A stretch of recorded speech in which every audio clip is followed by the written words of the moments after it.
Selamat datang di channel Diari Fitri, channel yang membahas cerita rumah tangga sehari-hari. Sebelum mulai ceritanya, jangan lupa subscribe. Mari kita mulai ceritanya.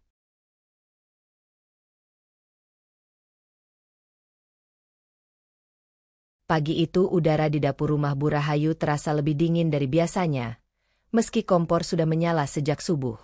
Cinta berdiri di depan wajan yang mengepul. Tangannya bergerak pelan mengaduk sayur bening yang sedang ia masak. Bau bawang putih dan daun bawang memenuhi ruangan kecil itu, tetapi hatinya tidak benar-benar hadir di sana. Sudah 3 minggu ia tinggal di rumah itu. Rumah milik ibu mertuanya. Rumah tempat ia selalu merasa seperti tamu yang datang terlalu lama. Di ruang makan terdengar suara kursi ditarik. Cinta tahu siapa yang duduk di sana tanpa harus melihat. Masak apa? Suara Bu Rahayu terdengar datar dari balik meja. Cinta menoleh sedikit. Wanita berusia hampir 60 tahun itu duduk dengan punggung tegak, tangan bersedekap di depan dada. Wajahnya tidak benar-benar marah, tetapi juga tidak pernah terlihat hangat setiap kali memandang Cinta. Sayur bening sama tempe goreng, Bu, jawab Cinta pelan. Bu Rahayu menghela napas panjang, seolah jawaban itu tidak cukup baik. Masakan sederhana sekali ya. Padahal orang yang numpang rumah seharusnya lebih rajin berusaha menyenangkan yang punya rumah. Kalimat itu diucapkan dengan nada ringan, tetapi seperti pisau tipis yang menoreh perlahan. Tangan Cinta berhenti sesaat di atas wajan. Ia sudah sering mendengar kalimat seperti itu sejak pindah ke sini. Tetapi tetap saja, setiap kali mendengarnya, dadanya terasa sesak. Maaf, Bu. Nanti saya tambah lauk lagi, kata Cinta, berusaha menjaga suaranya tetap tenang. Bukan soal lauk, balas Bu Rahayu cepat. Soal tahu diri. Cinta tidak menjawab lagi. Ia kembali mengaduk sayur, mencoba menelan perasaan yang naik ke tenggorokan. Dalam pikirannya terlintas bayangan toko kecil yang dulu ia jalankan bersama Arif. Toko kelontong sederhana di pinggir jalan. Mereka membangunnya dari nol. Menabung sedikit demi sedikit. Lalu pandemi datang, pembeli hilang, utang menumpuk. Toko itu tutup. Dan mereka akhirnya datang ke rumah ini. Pintu dapur tiba-tiba terbuka dengan bunyi keras. Seorang perempuan muda masuk sambil menggulir layar ponselnya tanpa menoleh pada siapapun. Nina, adik perempuan Arif. Ia lebih muda beberapa tahun dari Arif, bekerja di sebuah kantor swasta di kota, dan sejak awal tidak pernah berusaha menyembunyikan rasa tidak sukanya pada Cinta. Masih masak juga, katanya sambil melirik sekilas ke arah kompor. Nada suaranya bukan benar-benar bertanya, lebih seperti menyindir. Cinta menatapnya sebentar. Iya, Nina. Sebentar lagi selesai. Nina tertawa kecil tanpa humor. Rajin sekali ya sekarang. Cinta tahu kalimat itu bukan pujian. Bu Rahayu ikut tersenyum tipis dari meja makan. Kalau tidak rajin, nanti bagaimana? Orang tinggal di rumah orang lain harus ada gunanya, kata Bu Rahayu. Cinta menunduk lagi. Ia bisa saja menjawab. Bisa saja mengatakan bahwa ia sudah mencuci semua pakaian rumah ini, membersihkan lantai setiap hari, bahkan memasak hampir semua makanan sejak datang. Tetapi ia tahu itu tidak akan mengubah apapun. Langkah kaki terdengar dari ruang depan. Arif masuk ke dapur dengan wajah masih sedikit mengantuk. Rambutnya belum disisir rapi, dan ia masih mengenakan kaos rumah. Ketika melihat Cinta di depan kompor, matanya sedikit melunak. Pagi, katanya pelan. Cinta mengangguk kecil. Pagi. Arif lalu menoleh ke arah ibunya. Bu, saya hari ini mau keluar cari lowongan kerja lagi. Bu Rahayu tidak langsung menjawab. Ia mengambil segelas air di meja. Cari kerja bagus. Jangan hanya rencana saja. Kalimat itu terdengar seperti nasihat, tetapi ada nada keraguan di dalamnya. Arif mengangguk tanpa membalas. Nina mendengus kecil. Lowongan kerja sekarang susah, Mas. Apalagi kalau sudah pernah bangkrut. Cinta merasakan jantungnya berdetak lebih cepat. Ia tahu kalimat itu sebenarnya ditujukan padanya. Arif tampak ingin mengatakan sesuatu, tetapi akhirnya ia hanya menarik kursi dan duduk. Cinta membawa panci sayur ke meja makan. Saat ia meletakkannya, Nina memandangnya sekilas, lalu berkata dengan suara pelan tetapi cukup jelas. Aneh ya. Ada orang yang hidupnya gagal, tapi masih bisa makan dengan tenang di rumah orang lain.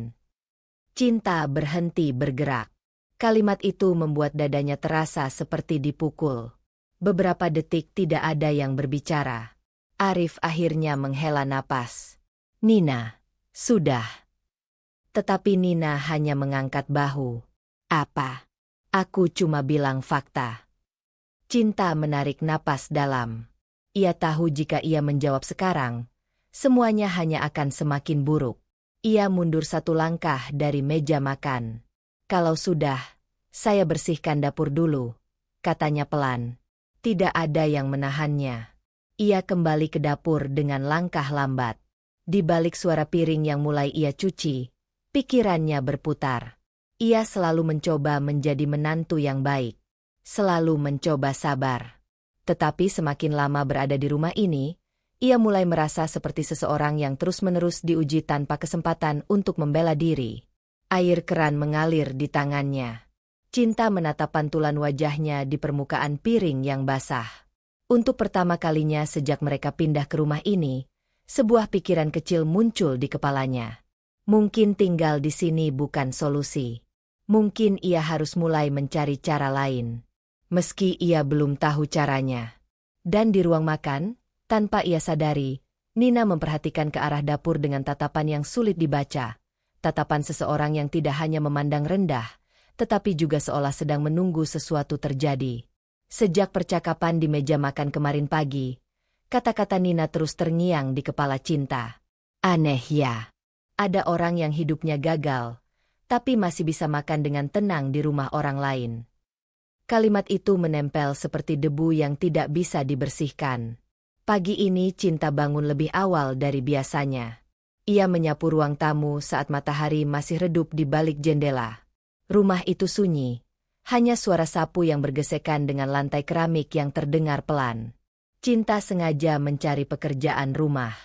Jika tangannya sibuk, pikirannya sedikit lebih tenang. Di dalam hatinya, keputusan kecil mulai terbentuk sejak tadi malam. Ia harus mencari cara agar tidak selamanya bergantung pada rumah ini. Mungkin mencari kerja. Apa saja yang bisa ia lakukan. Ia baru saja selesai menyapu ketika suara pintu kamar Nina terbuka keras. Langkah kaki cepat menghentak lorong rumah. Bu! Suara Nina melengking keras. Cinta menoleh kaget. Beberapa detik kemudian Nina muncul di ruang tamu dengan wajah pucat dan rambut masih berantakan. Matanya bergerak cepat seperti seseorang yang sedang mencari sesuatu yang hilang. Bu! Uangku hilang. Bu Rahayu keluar dari kamar dengan wajah bingung. Apa maksudmu hilang? Tabungan yang aku simpan di laci kamar. Semalam masih ada, kata Nina dengan napas cepat. Cinta berdiri diam di dekat meja tamu. Ia tidak langsung berpikir apapun. Hanya melihat. Bu Rahayu berjalan cepat ke arah kamar Nina. Apa kamu yakin tidak salah simpan? Enggak mungkin. Nina menjawab tajam. Aku selalu taruh di situ. Mereka masuk ke kamar Nina.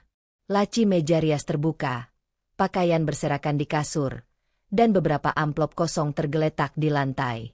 Cinta tetap berdiri di ambang pintu. Ia tidak berniat ikut campur. Namun Nina tiba-tiba berbalik dan menatapnya. Tatapan itu tajam. Seolah menemukan sesuatu. Atau, ada yang ambil. Kalimat itu diucapkan perlahan. Cinta merasakan sesuatu dingin merayap di punggungnya. Ambil? Tanya Bu Rahayu. Nina menatap langsung ke arah Cinta. Ya. Di rumah ini cuma ada satu orang yang butuh uang. Ruangan itu mendadak terasa sempit. Cinta tidak langsung memahami maksudnya. Namun ketika ia melihat arah tatapan Nina, jantungnya berdegup keras. Nina, maksudmu apa? Tanya Cinta pelan.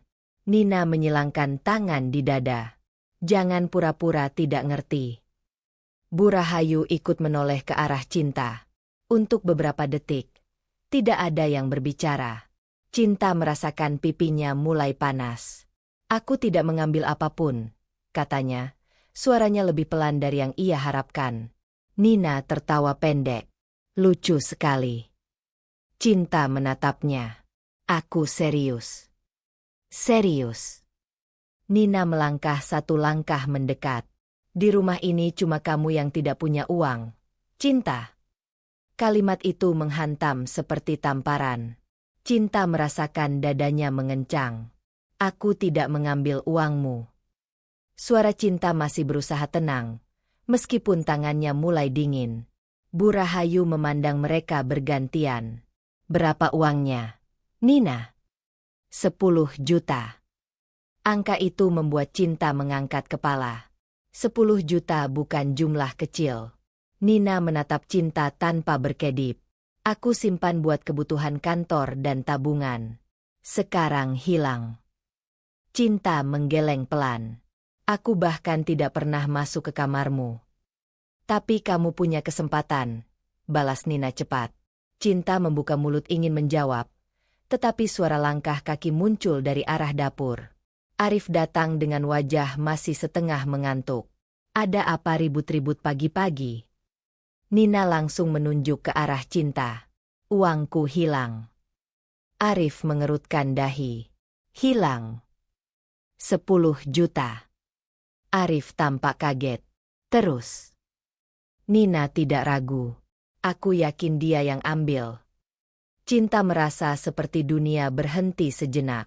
Arif menoleh perlahan ke arah istrinya. Tatapan itu tidak marah, tetapi juga tidak langsung percaya. Dan itu lebih menyakitkan. Cinta?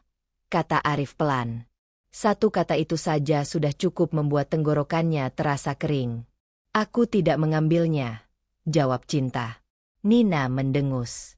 Tentu saja kamu bilang begitu. Arif terlihat ragu. Ia mengusap wajahnya dengan kedua tangan. Nina, jangan asal menuduh. Aku tidak asal. Di rumah ini siapa lagi? Bu Rahayu menatap Cinta dengan mata menyipit. Cinta, kalau memang kamu ambil, lebih baik jujur sekarang. Kalimat itu membuat napas Cinta tercekat. Ia merasa seperti seseorang yang sedang diadili tanpa bukti. Aku tidak mengambilnya, Bu. Nina tertawa kecil lagi. Kalau bukan kamu, siapa? Tidak ada yang menjawab. Hanya keheningan yang menggantung di ruangan. Cinta melihat Arif. Ia berharap suaminya mengatakan sesuatu yang jelas. Tetapi Arif hanya berdiri diam. Wajahnya penuh keraguan. Di dalam dada Cinta, sesuatu mulai retak. Bukan hanya karena tuduhan, tetapi karena orang yang paling ia harapkan percaya padanya tidak langsung berdiri di sisinya. Nina melangkah kembali ke laci meja rias, lalu berkata dengan nada tajam, "Kalau memang kamu tidak ambil, kita bisa cari bersama." Cinta mengerutkan dahi. Maksudmu? Nina menatapnya lurus. Kita periksa semua kamar di rumah ini. Bu Rahayu tidak langsung menolak. Arif terlihat semakin gelisah. Dan untuk pertama kalinya sejak tuduhan itu keluar, Cinta merasakan ketakutan yang lebih besar dari sekadar difitnah. Jika mereka benar-benar menggeledah semua kamar, ia tidak tahu apa yang akan mereka cari, atau apa yang mungkin Nina harapkan ditemukan. Cinta menatap wajah Nina. Ada sesuatu di mata wanita itu. Bukan hanya marah. Seolah-olah, ia sudah menunggu momen ini. Dan di tengah rasa takut yang mulai tumbuh, Cinta menyadari satu hal yang membuat jantungnya semakin berat. Tuduhan ini mungkin baru saja dimulai. Suasana rumah itu terasa berbeda sejak pagi tadi. Cinta masih berdiri di ruang tamu, tempat yang sama sejak Nina mengucapkan kalimat terakhirnya tentang memeriksa semua kamar. Udara terasa berat, seperti ada sesuatu yang menekan dari segala arah.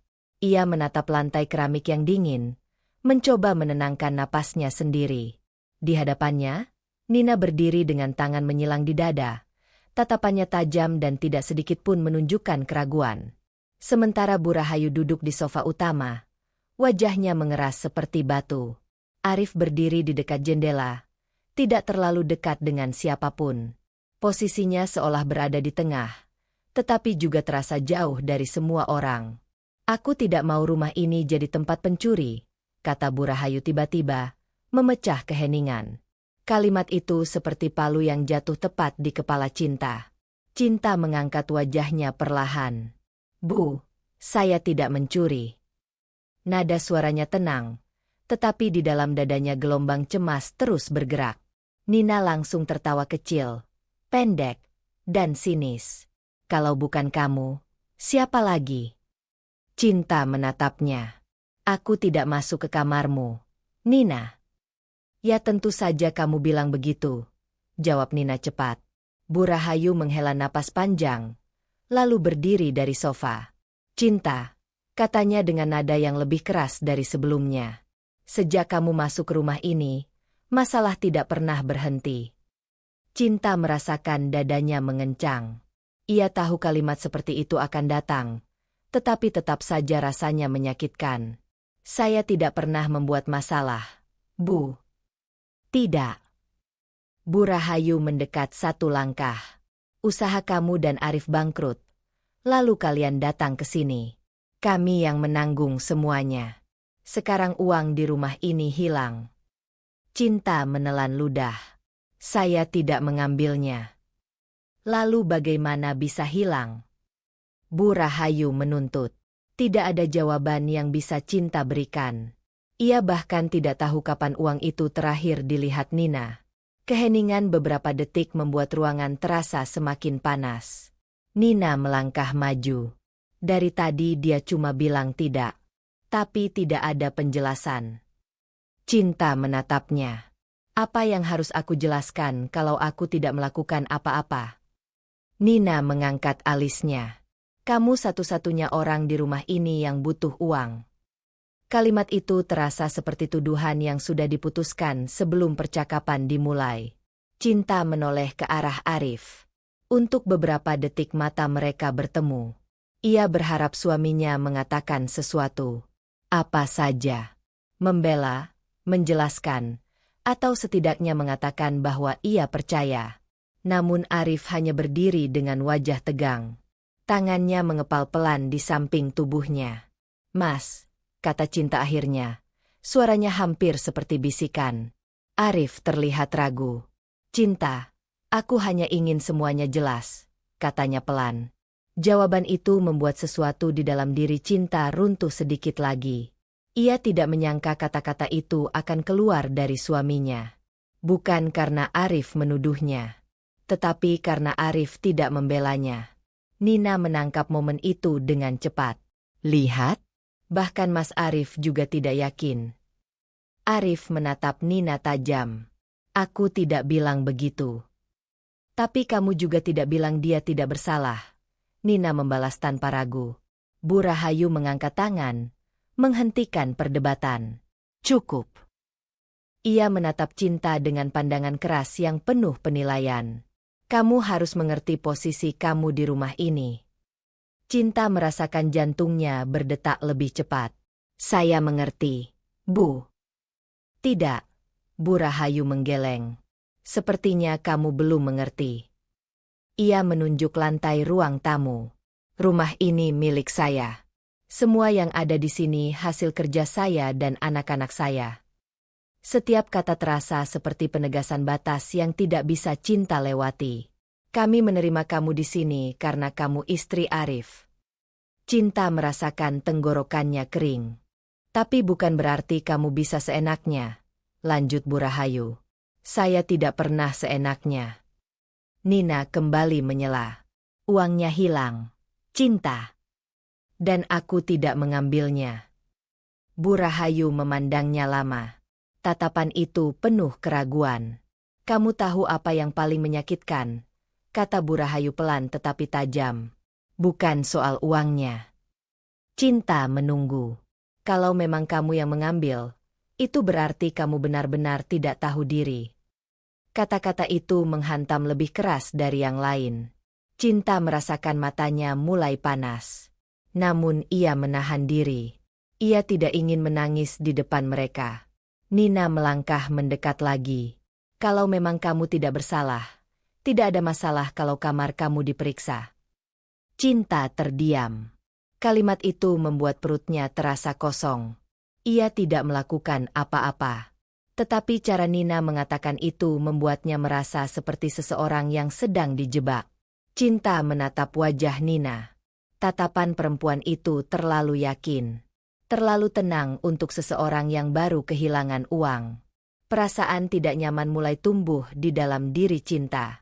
Namun jika ia menolak kamar mereka diperiksa, mereka akan semakin yakin ia bersalah. Cinta menoleh ke arah Arif sekali lagi. Arif terlihat gelisah, tetapi tetap diam. Kesunyian itu akhirnya membuat Cinta mengerti sesuatu yang pahit. Ia tidak bisa mengandalkan siapapun di ruangan ini. Ia harus membela dirinya sendiri. Cinta menarik napas panjang. Silakan. Satu kata itu keluar dengan tenang. Nina menyipitkan mata. Maksudmu? Kalian boleh periksa kamar kami. Bu Rahayu tampak sedikit terkejut. Arif menoleh cepat ke arah Cinta. Cinta. Kalau itu bisa membuktikan aku tidak mencuri, lanjut Cinta. Namun di dalam hatinya, rasa takut yang baru mulai tumbuh semakin kuat. Karena meskipun ia tidak bersalah, ia tidak tahu apa yang mungkin akan mereka temukan. Dan untuk pertama kalinya sejak tuduhan itu muncul, Cinta mulai merasa seperti seseorang yang berjalan masuk ke jebakan yang tidak ia mengerti. Keputusan itu sudah diucapkan. Silakan periksa kamar kami. Kalimat Cinta masih menggantung di udara ruang tamu. Untuk beberapa detik tidak ada yang bergerak.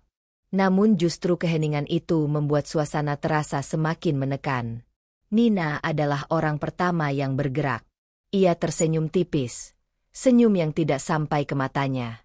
Baik, katanya ringan. Kalau begitu kita lihat saja.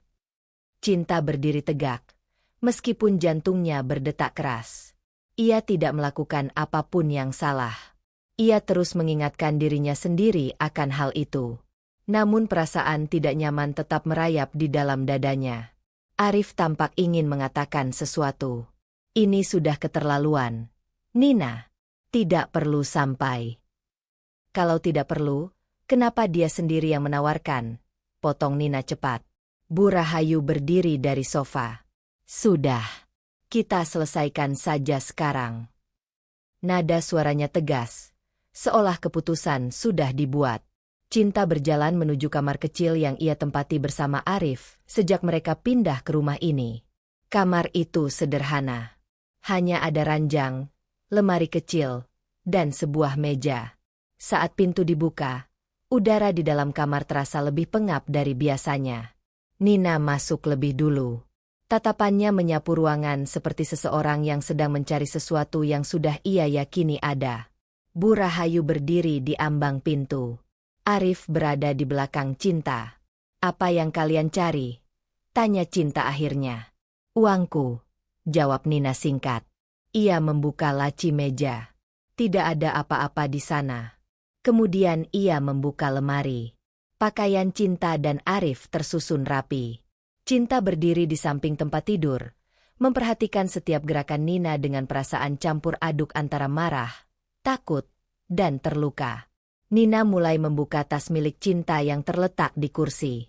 Cinta melangkah maju sedikit. Nina, itu barang pribadiku. Kalau tidak bersalah, tidak perlu takut, balas Nina tanpa menoleh. Tas itu dibuka. Isinya hanya dompet, buku kecil, dan beberapa barang sederhana. Tidak ada uang. Beberapa menit berlalu. Ruangan itu tetap kosong dari bukti yang Nina cari. Arif akhirnya berbicara. Sudah cukup. Nina, tidak ada apa-apa di sini. Nina berhenti bergerak. Namun bukannya terlihat lega. Wajahnya justru berubah semakin tajam. Tidak ada. Ulangnya. Ia menatap Cinta dengan mata menyipit. Aneh. Aneh bagaimana? Tanya Cinta. Nina menutup tas itu dengan kasar. Orang yang tidak punya uang sama sekali, tapi tidak tergoda mengambil 10 juta yang ada di depan mata. Kalimat itu membuat Cinta hampir tidak percaya dengan apa yang ia dengar. Kamu tetap menuduhku. Nina mengangkat bahu. Bukti bisa disembunyikan. Bu Rahayu masuk satu langkah ke dalam kamar. Wajahnya terlihat semakin keras. Cinta, katanya perlahan tetapi tajam. Sejak awal aku sudah tidak setuju kamu tinggal di sini. Cinta menoleh.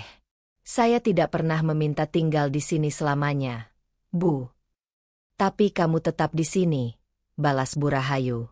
Cinta merasakan sesuatu di dalam dirinya mulai pecah. Ia sudah mencoba sabar. Ia sudah mencoba menghormati semua orang di rumah ini. Namun tidak peduli apa yang ia lakukan, mereka tetap melihatnya sebagai orang yang salah. Saya tidak mencuri, katanya sekali lagi. Kali ini suaranya lebih tegas. Nina tertawa pendek. Lucu sekali. Bu Rahayu menatap Cinta dengan ekspresi penuh kekecewaan. Sejak kamu datang, rumah ini tidak pernah tenang. Cinta mengerutkan kening. Apa maksud ibu? Masalah terus datang, lanjut Bu Rahayu. Sekarang uang anak saya hilang. Cinta merasakan tenggorokannya panas. Saya tidak mengambilnya. Tidak ada bukti kamu tidak mengambilnya, balas Nina cepat.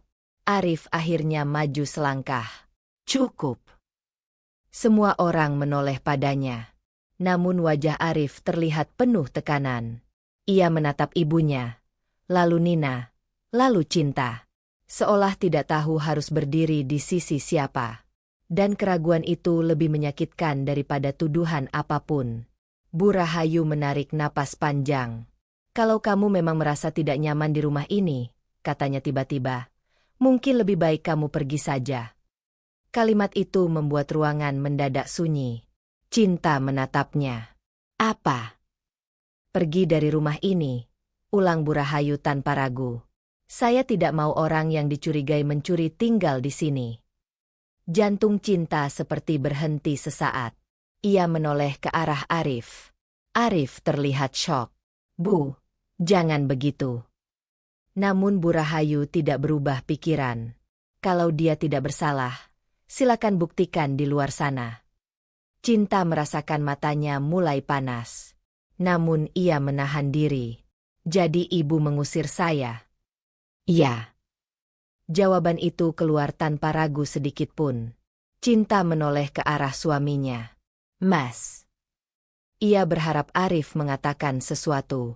Apa saja. Namun Arif hanya berdiri dengan wajah penuh konflik. Cinta, mungkin kita bisa bicara dulu. Jawaban itu terlalu lemah. Terlalu terlambat. Sesuatu di dalam hati Cinta akhirnya benar-benar patah.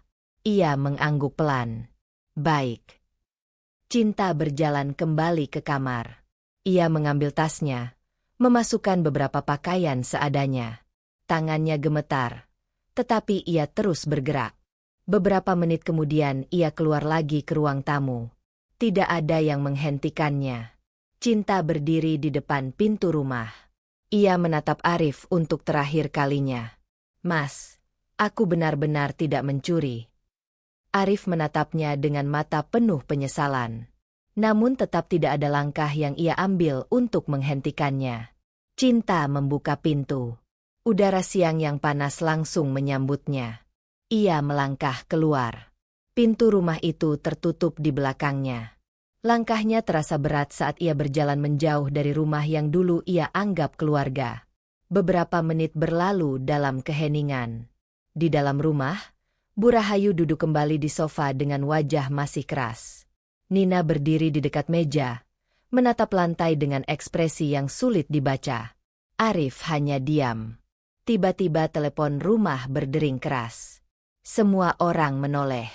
Bunyi dering itu memecah keheningan seperti sesuatu yang membawa kabar yang belum mereka bayangkan. Suara telepon rumah masih terus berdering. Nada nyaringnya memantul di ruang tamu yang tiba-tiba terasa jauh lebih sunyi setelah kepergian Cinta. Tidak ada yang bergerak selama beberapa detik. Arif masih berdiri di dekat pintu, memandang ke arah jalan seolah masih bisa melihat bayangan istrinya yang baru saja pergi. Namun yang terlihat hanya jalan kosong yang memantulkan panas siang. Dering telepon itu terdengar lagi. Kali ini Bu Rahayu yang bergerak. Ia berdiri dari sofa dengan wajah tidak sabar lalu berjalan ke meja kecil tempat telepon rumah diletakkan. Siapa juga yang menelepon siang-siang begini? Gumamnya. Ia mengangkat gagang telepon. Halo.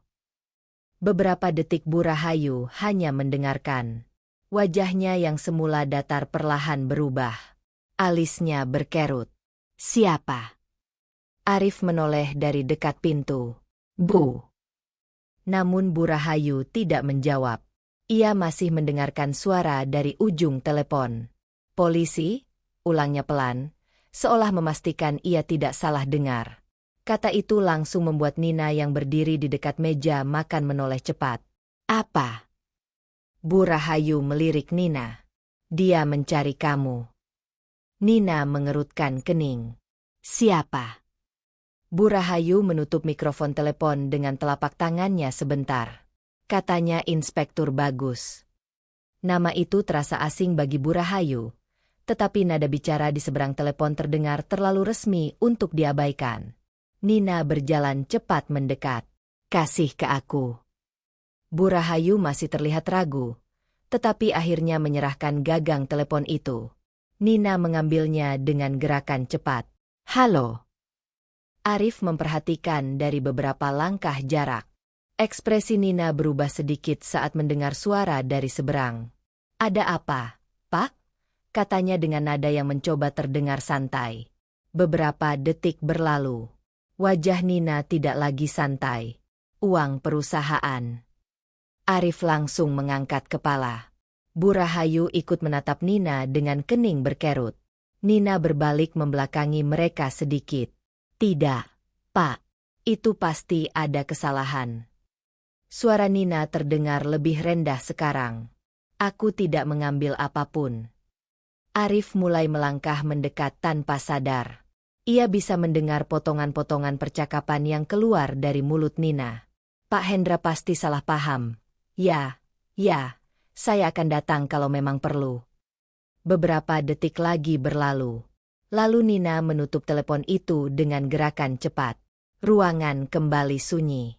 Bu Rahayu yang pertama bertanya. Ada apa? Nina langsung menjawab. Terlalu cepat. Tidak ada. Bu Rahayu menyipitkan mata. Polisi menelepon kamu lalu kamu bilang tidak ada apa-apa. Itu cuma urusan kantor, kata Nina sambil meletakkan gagang telepon ke tempatnya. Nada suaranya terdengar defensif. Kesalahpahaman soal uang perusahaan. Arif merasakan sesuatu bergerak tidak nyaman di dalam pikirannya. Uang perusahaan? Ulangnya. Nina menghela napas keras. Iya. Ada uang kantor yang katanya hilang. Pak Hendra terlalu panik. Nama itu membuat Bu Rahayu mengerutkan kening. Pak Hendra. Bosku, jawab Nina singkat. Bu Rahayu terlihat masih tidak tenang. Kalau uang perusahaan hilang, kenapa polisi yang menelepon? Nina mengangkat bahu, mencoba terlihat santai. Prosedur saja. Perusahaan besar begitu biasanya. Namun Arif tidak melewatkan satu hal. Tangan Nina sedikit gemetar saat merapikan rambutnya. Hal kecil yang mungkin tidak diperhatikan orang lain. Tetapi Arif memperhatikannya. Berapa uangnya? Tanya Arif pelan. Nina menoleh cepat. Tidak penting. Kalau sampai polisi menelepon, pasti bukan jumlah kecil. Nina menatapnya dengan ekspresi kesal. Mas Arif. Aku bisa mengurus pekerjaanku sendiri. Nada suaranya berubah lebih tajam dari sebelumnya. Bu Rahayu mencoba meredakan suasana. Kalau memang cuma kesalahpahaman, nanti juga selesai. Nina mengangguk cepat. Ya, paling mereka cuma mau memastikan saja. Namun Arif masih tidak bergerak dari tempatnya. Pikirannya tiba-tiba kembali ke kejadian pagi tadi. Uang Nina yang hilang. 10 juta. Dan sekarang, Uang perusahaan juga hilang. Arif tidak langsung menyimpulkan apapun. Tetapi perasaan tidak nyaman itu semakin besar. Ia menatap Nina. Kapan terakhir kamu lihat uangmu di kamar? Pertanyaan itu membuat Nina terdiam sebentar. Semalam. Dan pagi ini sudah hilang. Iya. Arif mengangguk pelan. Namun di dalam kepalanya, sesuatu mulai terasa janggal. Polisi menelepon tepat setelah uangmu hilang. Nina menatapnya dengan mata menyipit.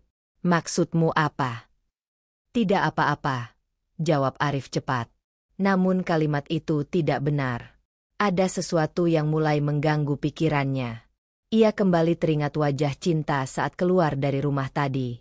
Tatapan terluka yang terus mengatakan satu hal. Aku tidak mencuri.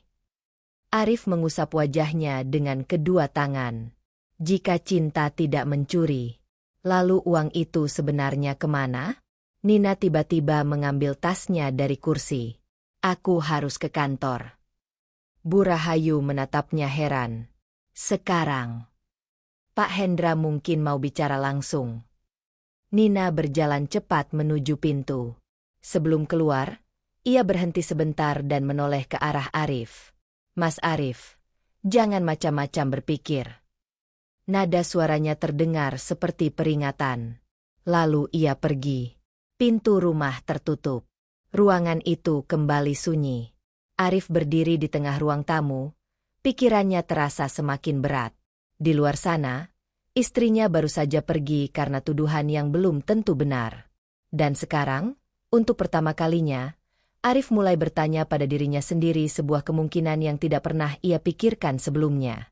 Bagaimana kalau orang yang sebenarnya menyembunyikan sesuatu? Bukan Cinta? Sementara keraguan mulai tumbuh di dalam pikiran Arif di rumah. Di sisi lain kota suasana di kantor tempat Nina bekerja justru semakin tegang. Ruang kerja Pak Hendra terasa sunyi. Hanya suara klik mouse dan dengung komputer yang terdengar di ruangan itu. Pak Hendra duduk di kursi kerjanya dengan wajah serius. Menatap layar monitor yang menampilkan laporan transaksi keuangan perusahaan. Di seberangnya berdiri Maya. Maya adalah rekan kerja Nina di bagian administrasi keuangan perusahaan. Ia sudah bekerja beberapa tahun di sana dan dikenal teliti serta jarang membuat kesalahan. Sejak uang perusahaan dilaporkan hilang 2 hari lalu, ia ikut diminta membantu memeriksa catatan transaksi karena ia sering bekerja satu tim dengan Nina. Pak Hendra menggeser kursinya lebih dekat ke meja. Kamu yakin ini catatan terakhirnya? Tanyanya tanpa mengalihkan pandangan dari layar. Maya mengangguk pelan. Iya, Pak. Saya sudah cek log sistemnya. Ia menunjuk baris data di layar komputer. Akses terakhir sebelum uang itu ditransfer keluar berasal dari komputer bagian administrasi. Pak Hendra menarik napas dalam. Komputer Nina. Maya tidak langsung menjawab, tetapi ekspresinya menunjukkan bahwa ia juga memikirkan hal yang sama. Ruangan itu kembali sunyi. Pak Hendra mengusap dagunya dengan jari, mencoba menenangkan pikirannya sendiri. Sebagai pemilik perusahaan kecil yang sedang berkembang, kehilangan uang bukan hanya soal angka. Itu soal kepercayaan. Uang yang hilang bukan jumlah kecil. Dan lebih buruk lagi, aksesnya berasal dari dalam kantor sendiri. Kamu sudah bicara dengan Nina? Tanya Pak Hendra akhirnya. Belum secara langsung, jawab Maya.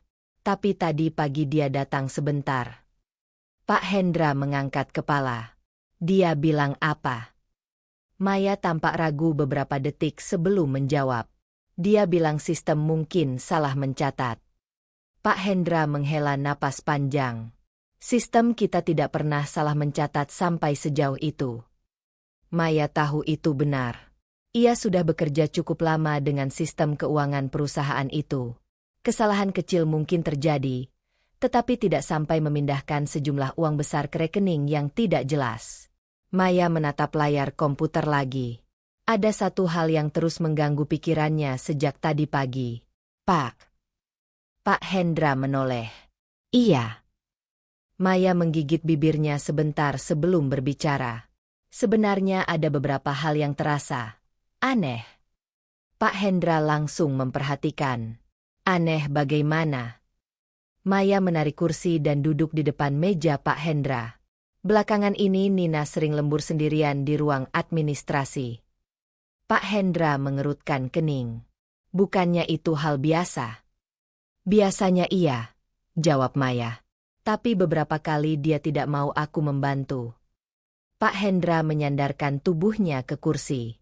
Lanjutkan. Maya menatap layar lagi. Dia juga beberapa kali menanyakan akses sistem yang biasanya hanya digunakan untuk transaksi besar. Untuk apa? Itu yang saya tidak tahu, jawab Maya jujur. Ruangan itu kembali sunyi beberapa detik. Pak Hendra tidak langsung berbicara. Ia mencoba mengingat beberapa kejadian beberapa minggu terakhir. Memang benar, Nina sempat meminta izin mengakses beberapa fitur sistem yang jarang dipakai. Saat itu ia tidak terlalu memikirkan hal itu. Sekarang semuanya terasa berbeda. Ada lagi? Tanya Pak Hendra pelan. Maya ragu sebentar. Ada satu hal lagi. Apa? 2 minggu lalu Nina pernah meminjam uang ke saya. Pak Hendra menatapnya. Banyak. Lumayan besar, jawab Maya. Untuk apa? Dia bilang ada kebutuhan mendadak. Pak Hendra memejamkan mata sejenak. Semakin banyak potongan cerita yang mulai saling terhubung. Namun ia tidak ingin membuat kesimpulan tanpa bukti. Jika ia salah menuduh karyawannya sendiri, dampaknya bisa besar.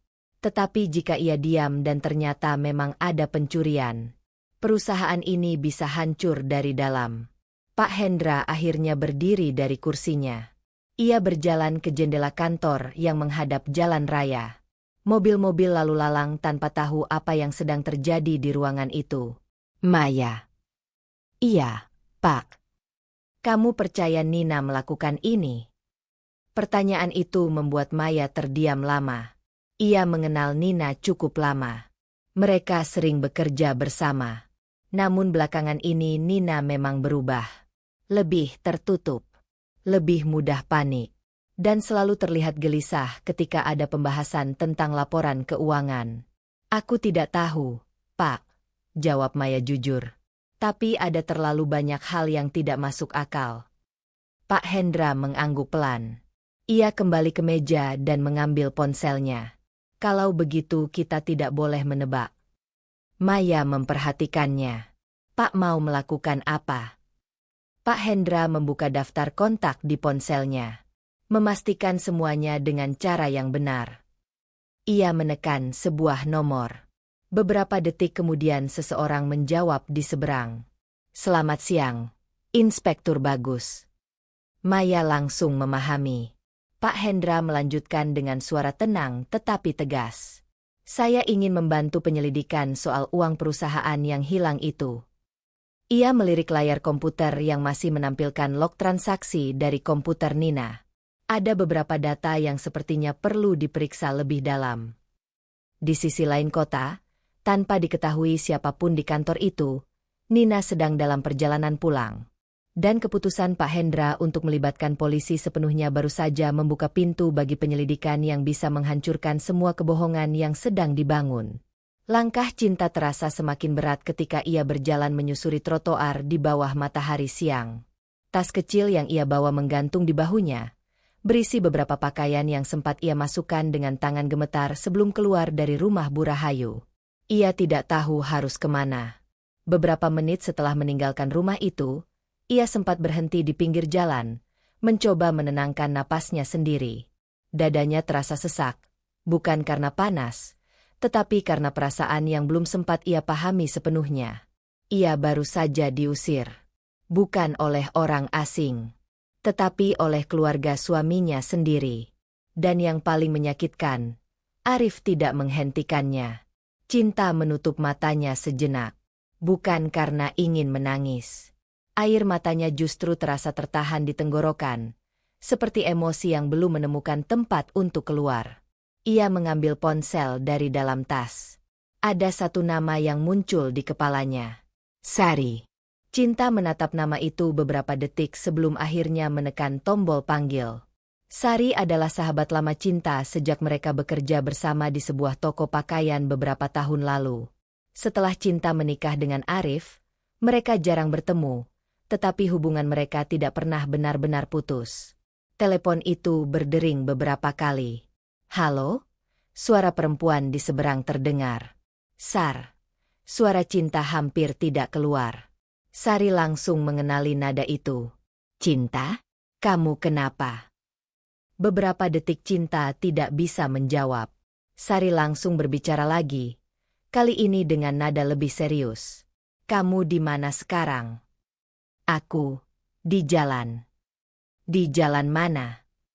"Aku baru keluar dari rumah mertua." Ada jeda di seberang. "Cinta, kamu menangis." Cinta menelan ludah. "Aku diusir." Kalimat itu keluar pelan tetapi berat. Sari tidak langsung menjawab. Namun ketika ia berbicara lagi, suaranya sudah berubah. "Kamu tunggu di sana. Kirim lokasimu." "Sari, aku cuma mau tanya." "Kirim lokasimu sekarang." Potong Sari tegas. Nada itu bukan memerintah. Lebih seperti seseorang yang sudah memutuskan sesuatu. Cinta akhirnya mengirim lokasi. Setengah jam kemudian, sebuah motor berhenti di depan trotoar tempat Cinta duduk sejak tadi. Sari turun dari motor itu dengan wajah khawatir. Ia langsung berjalan cepat mendekati Cinta. "Ya Tuhan, kamu kenapa sampai begini?" Melihat wajah temannya yang penuh perhatian, pertahanan yang Cinta bangun sejak tadi akhirnya retak. Air mata yang ia tahan sejak keluar dari rumah Bu Rahayu akhirnya jatuh. Sari langsung memeluknya. Sudah, kamu ikut aku dulu." Cinta mengangguk pelan. Ia tidak punya tempat lain. Sementara itu, di rumah Bu Rahayu, suasana terasa lebih sunyi dari biasanya. Arif duduk di kursi ruang tamu dengan tubuh sedikit membungkuk. Pikirannya terus kembali ke satu hal yang sama. Wajah Cinta ketika mengatakan kalimat terakhirnya. "Mas, aku benar-benar tidak mencuri." Arif mengusap wajahnya dengan kedua tangan. Ia mengenal istrinya. Selama bertahun-tahun mereka hidup bersama, Cinta selalu menjadi orang yang paling berhati-hati dengan uang. Bahkan ketika usaha mereka mulai jatuh, Cinta masih berusaha menutup pengeluaran sekecil apapun. Tuduhan mencuri. Rasanya tidak masuk akal. Namun setiap kali Arif mencoba memikirkan kemungkinan itu, bayangan wajah ibunya dan Nina kembali muncul di kepalanya. Langkah kaki terdengar dari arah pintu depan. Nina masuk rumah sambil meletakkan tasnya di meja. Arif langsung menoleh.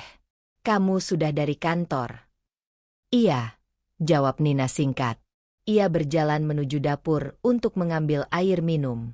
Arif memperhatikan gerakannya beberapa detik sebelum akhirnya berkata, "Nina." Perempuan itu berhenti. "Apa?" Arif menarik napas pelan. "Kamu benar-benar yakin Cinta yang mengambil uangmu?" Nina menoleh perlahan. Tatapannya berubah tajam. "Mas Arif masih membela dia?" "Aku hanya bertanya." Nina meletakkan gelas di meja dengan bunyi agak keras. "Di rumah ini cuma ada satu orang yang butuh uang. Dia istriku," jawab Arif pelan. "Dan dia juga orang luar," balas Nina tanpa ragu. Kalimat itu membuat Arif menegang. Nina melanjutkan dengan nada lebih dingin. "Mas Arif harus realistis." Arif menatapnya. "Maksudmu?" "Orang seperti dia bisa melakukan apa saja kalau sudah terdesak." Arif menggeleng pelan. "Kamu tidak mengenal Cinta." "Aku cukup mengenalnya untuk tahu dia beban keluarga ini." Keheningan kembali muncul di ruangan. Nina menyilangkan tangan di dada. "Kalau Mas Arif masih terus membela dia," lanjutnya, "keluarga ini akan terus bermasalah." Arif menatap adiknya dengan kening berkerut. "Kamu mau aku melakukan apa?" Nina menjawab tanpa ragu sedikit pun. "Putuskan hubungan dengan dia." Kata-kata itu terasa seperti pukulan. Arif menatap Nina lama. "Dia istriku." Dia juga orang yang dicurigai mencuri uang di rumah ini. Nina mendekat satu langkah. Mas Arif harus memilih. Ruangan itu terasa semakin sempit. Arif tidak menjawab. Namun untuk pertama kalinya sejak kejadian itu, ia merasakan sesuatu yang lebih kuat dari kebingungan. Keraguan. Keraguan terhadap semua yang terjadi hari ini.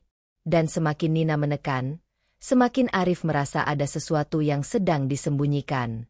Di sisi lain kota, Cinta duduk di ruang tamu rumah kecil milik Sari.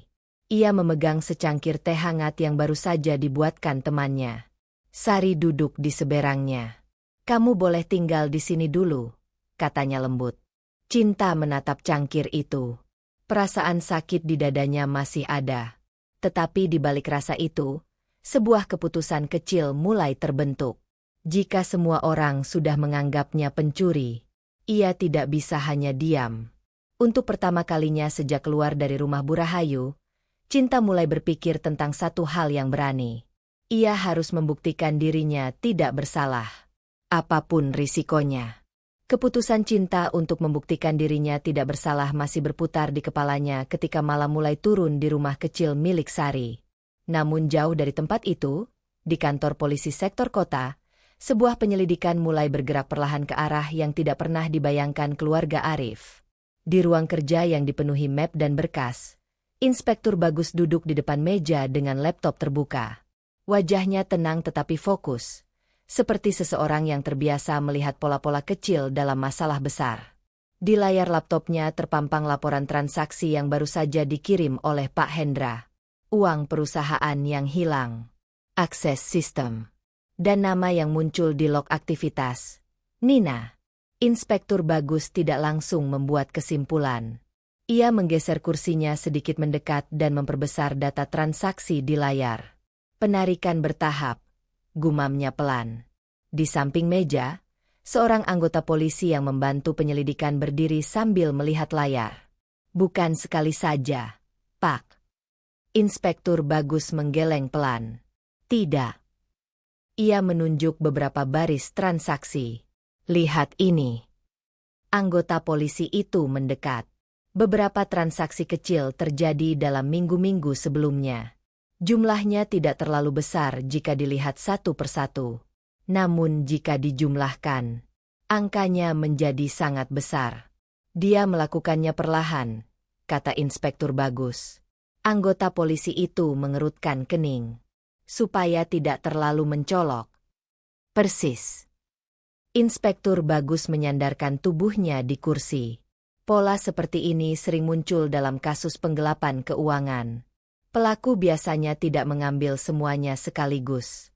Mereka mengambil sedikit demi sedikit agar tidak langsung terlihat. Namun satu hal tetap membuatnya berhati-hati. Belum ada bukti langsung bahwa Nina yang melakukan transaksi itu secara sadar. Ia hanya tahu bahwa akses terakhir berasal dari komputer yang digunakan Nina. Dan dalam penyelidikan, kecurigaan bukanlah bukti. Telepon di meja Inspektur Bagus tiba-tiba bergetar. Nama yang muncul di layar, Pak Hendra. Ia mengangkat telepon itu. "Ya, Pak Hendra." Suara di seberang terdengar tegang. "Inspektur, saya baru saja menerima pesan dari Maya." Inspektur Bagus langsung memperhatikan. "Maya?" "Iya. Rekan kerja Nina di bagian administrasi." Beberapa detik kemudian suara perempuan lain terdengar di seberang telepon. "Selamat malam, Pak." "Itu Maya."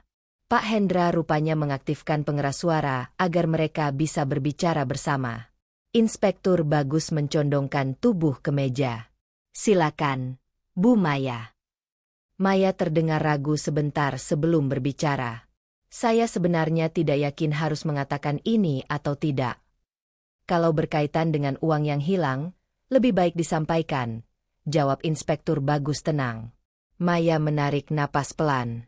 Beberapa minggu terakhir Nina terlihat berbeda. "Berbeda bagaimana?" "Lebih sering lembur sendirian di ruang administrasi," jawab Maya. "Dan beberapa kali dia menolak kalau saya ingin membantu." Pak Hendra di seberang telepon menghela napas pelan.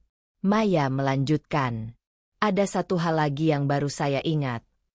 Inspektur Bagus mencatat sesuatu di buku kecilnya. Apa itu? Sekitar 2 minggu lalu, Nina meminjam uang dari saya. Pak Hendra langsung menoleh ke arah Maya di ruangan kantornya. Kamu tidak bilang ini kemarin. Maya menunduk sedikit. Saya pikir itu urusan pribadi. Berapa jumlahnya? Tanya Inspektur Bagus. 5 juta. Ruangan di kantor polisi itu menjadi lebih sunyi. Dia bilang untuk apa? Tanya Inspektur Bagus lagi. Katanya ada kebutuhan mendadak. Inspektur Bagus menatap layar laptopnya lagi. Transaksi kecil.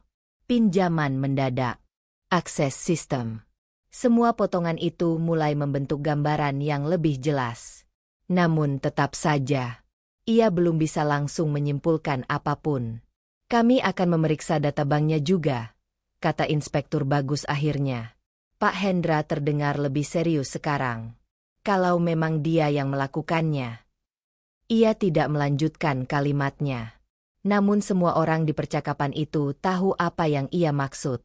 Penggelapan uang perusahaan. Itu bukan sekadar pelanggaran kantor. Itu tindak pidana. Setelah telepon ditutup, Inspektur Bagus kembali menatap layar komputer. Ia membuka laporan baru yang baru saja masuk dari bank. Data rekening Nina. Beberapa transaksi terlihat normal. Gaji bulanan. Pembayaran kebutuhan sehari-hari. Namun di antara transaksi itu ada beberapa penarikan tunai dalam jumlah besar. Dan yang membuatnya semakin menarik. Beberapa penarikan terjadi hanya 1 atau 2 hari setelah transaksi perusahaan yang mencurigakan. Inspektur Bagus mengetuk meja pelan dengan jarinya. Pola itu terlalu rapi untuk disebut kebetulan. Sementara itu, di rumah Bu Rahayu, Nina baru saja selesai mandi dan keluar dari kamar dengan wajah yang tampak lebih segar. Namun ketika ia melewati ruang tamu, ia melihat Arif masih duduk di kursi yang sama seperti sore tadi. Arif menatap lantai dengan pikiran yang tidak berhenti bekerja. Mas Arif belum tidur? Tanya Nina. Arif mengangkat kepala. Belum. Nina menghela napas kecil. Mas Arif masih memikirkan cinta. Arif tidak langsung menjawab. Ia hanya menatap adiknya dengan ekspresi yang semakin sulit dibaca. Di dalam kepalanya, satu pertanyaan terus berputar. Jika cinta tidak bersalah, lalu siapa yang sebenarnya menyembunyikan sesuatu di rumah ini? Dan untuk pertama kalinya sejak semua ini dimulai, Arif mulai mempertimbangkan sebuah kemungkinan yang sebelumnya terasa tidak mungkin. Kemungkinan bahwa orang yang paling keras menuduh, justru orang yang paling takut kebenaran terungkap. Keraguan yang mulai tumbuh di pikiran Arif malam sebelumnya belum hilang ketika pagi datang. Ia bangun lebih awal dari biasanya, tetapi rumah terasa aneh tanpa kehadiran cinta. Tidak ada suara langkah lembut di dapur. Tidak ada aroma teh hangat yang biasanya dibuatkan untuknya. Keheningan itu membuat Arif semakin sulit menepis pikiran yang terus kembali pada satu hal. Bagaimana jika mereka telah melakukan kesalahan besar? Namun di tempat lain, masalah yang lebih besar sedang bergerak menuju rumah itu tanpa mereka sadari. Di kantor Pak Hendra, suasana jauh lebih tegang dibanding hari-hari biasa. Pagi itu ia tidak duduk santai di kursinya seperti biasanya. Beberapa lembar laporan transaksi berserakan di meja kerjanya. Maya berdiri di seberang meja, wajahnya serius. Pak Hendra menunjuk salah satu baris data di layar laptopnya. Ini yang kamu kirim tadi malam. Maya mengangguk. Iya, Pak. Itu laporan tambahan dari sistem bank perusahaan. Pak Hendra memperbesar tampilan transaksi tersebut. Angka-angka muncul jelas di layar. Transfer dari rekening perusahaan. Tanggal, jam, dan nomor rekening tujuan. Pak Hendra menghela napas panjang. Nomor rekening ini, katanya pelan. Maya menelan ludah. Itu rekening pribadi Nina. Ruangan itu terasa sunyi selama beberapa detik. Pak Hendra tidak langsung berbicara. Ia hanya menatap layar itu dengan tatapan yang semakin keras. Beberapa transfer kecil memang terjadi sebelumnya. Tetapi yang membuatnya yakin sekarang adalah satu transaksi besar yang muncul 2 hari lalu. Jumlahnya tidak kecil. Dan semua bukti menunjukkan uang itu mengalir langsung ke rekening Nina. Pak Hendra menutup laptopnya dengan pelan. Panggil Nina ke sini. Maya ragu sejenak. Sekarang, Pak. Sekarang. Beberapa puluh menit kemudian, Nina masuk ke ruangan itu dengan langkah yang terlihat percaya diri, meskipun ada sedikit ketegangan di wajahnya. Pak Hendra ingin bicara. Pak Hendra duduk di kursinya, sementara Maya berdiri di samping meja. Duduk. Nina. Nada suara Pak Hendra tidak keras, tetapi cukup membuat Nina berhenti tersenyum. Ia duduk perlahan. Pak Hendra membuka laptopnya kembali dan memutar layar ke arah Nina. Coba lihat ini. Nina mencondongkan tubuhnya sedikit. Ketika matanya membaca angka-angka di layar, wajahnya berubah. Namun perubahan itu hanya berlangsung sesaat. Apa ini? Katanya. Transaksi dari rekening perusahaan. Jawab Pak Hendra. Nina mengangguk pelan. Lalu, Pak Hendra menunjuk nomor rekening tujuan. Itu rekening siapa? Nina terdiam beberapa detik. Lalu ia mengangkat bahu. Saya tidak tahu. Pak Hendra menatapnya lurus. Itu rekening kamu. Maya melihat tangan Nina yang tiba-tiba menggenggam kursi dengan lebih kuat. Namun Nina masih mencoba terlihat tenang. Itu pasti kesalahan sistem. Pak Hendra menggeleng perlahan. Sistem tidak bisa memindahkan uang ke rekening pribadi seseorang tanpa otorisasi. Nina menggeleng cepat. Saya tidak melakukan itu. Komputer yang digunakan adalah komputer kamu, kata Maya akhirnya. Nina menoleh tajam ke arah Maya. Kamu menuduh saya. Maya tidak mundur. Saya hanya menjelaskan data yang ada. Pak Hendra menutup laptop itu lagi. Inspektur Bagus sedang menyelidiki kasus ini. Nama itu membuat Nina menegang. Polisi. Pak Hendra mengangguk. Dan mereka sudah melihat data yang sama. Untuk pertama kalinya, kepanikan benar-benar terlihat di wajah Nina. Namun ia masih mencoba bertahan. Ini pasti jebakan, katanya cepat. Ada orang yang mencoba menjebak saya. Pak Hendra menyilangkan tangan di meja. Siapa? Nina tidak menjawab. Beberapa detik kemudian, pintu ruangan itu diketuk. Seorang petugas kantor membuka pintu sedikit. Pak, ada polisi yang datang. Pak Hendra berdiri. Suruh masuk. Beberapa detik kemudian Inspektur Bagus masuk ruangan itu dengan langkah tenang. Wajahnya terlihat serius tetapi tidak agresif. Ia menatap Nina sebentar sebelum berbicara. Nona Nina. Nina berdiri dari kursinya. Iya. Saya Inspektur Bagus dari kepolisian. Nina menelan ludah. Kami sedang menyelidiki laporan kehilangan uang perusahaan milik Pak Hendra.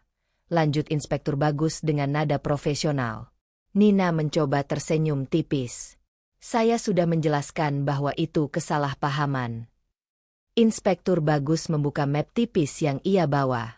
Data transaksi menunjukkan bahwa sebagian uang perusahaan dipindahkan ke rekening pribadi Anda. Ruangan itu kembali sunyi. Nina langsung menggeleng. Saya tidak melakukan itu. Bisa jadi, kata Inspektur Bagus tenang. Itulah sebabnya kami perlu memeriksa lebih lanjut. Ia menutup mapnya. Kami juga perlu memeriksa tempat tinggal Anda. Nina langsung menatapnya dengan kaget. Rumah saya. Iya. Pak Hendra berdiri di dekat meja, memperhatikan dengan wajah keras. Nina menoleh cepat ke arahnya. Pak Hendra, ini tidak masuk akal. Pak Hendra tidak menjawab. Inspektur Bagus melanjutkan dengan nada yang tetap tenang. Ini prosedur standar dalam penyelidikan. Nina mencoba menenangkan dirinya sendiri. Namun pikirannya bergerak cepat sekarang. Jika polisi datang ke rumah, jika mereka menemukan sesuatu, Ia menelan ludah. Dan untuk pertama kalinya sejak semua ini dimulai, Nina benar-benar merasa kehilangan kendali atas situasi yang selama ini ia pikir bisa ia atur sendiri. Pagi itu terasa lebih dingin dari biasanya bagi Nina. Semalaman ia hampir tidak tidur. Setelah perdebatan keras di ruang tamu semalam, ketika Pak Hendra memperlihatkan data transfer uang perusahaan ke rekening pribadinya, kepalanya terus berdenyut. Ia masih bisa melihat wajah Pak Hendra yang kaku dan kecewa. Lebih dari itu, ia mengingat tatapan Inspektur Bagus yang tenang namun menusuk. Tatapan seorang polisi yang sudah mencium sesuatu. Nina duduk di tepi ranjangnya. Tirai kamar masih tertutup, membuat ruangan terasa sempit. Ia memandangi koper kecil di pojok lemari. Di dalamnya, uang itu masih tersimpan. Uang yang sekarang terasa seperti beban yang hidup. Ia menekan pelipisnya.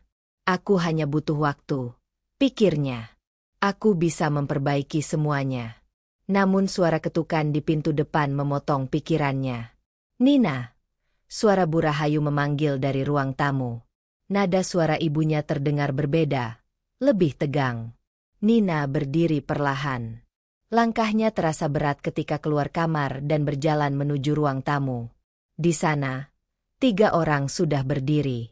Pak Hendra berdiri di dekat sofa. Wajahnya serius. Di sampingnya ada seorang pria berseragam coklat muda, Inspektur Bagus. Nina sudah pernah bertemu dengannya di kantor. Tapi pagi ini kehadirannya terasa jauh lebih nyata dan lebih mengancam. Selamat pagi, Nina, kata Inspektur Bagus dengan nada sopan namun datar. Maaf datang sepagi ini. Bu Rahayu berdiri di dekat meja makan. Kedua tangannya saling menggenggam. Ia tampak bingung. Nina, mereka bilang ingin memeriksa rumah kita, katanya pelan. Perut Nina langsung terasa kosong. Pak Hendra melangkah maju. Kami sudah mendapatkan izin untuk melakukan pemeriksaan terkait kasus penggelapan dana perusahaan, katanya tegas.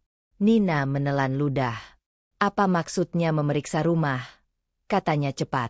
Ini rumah pribadi. Inspektur Bagus mengeluarkan sebuah map tipis. Kami hanya ingin memastikan beberapa hal, ujarnya.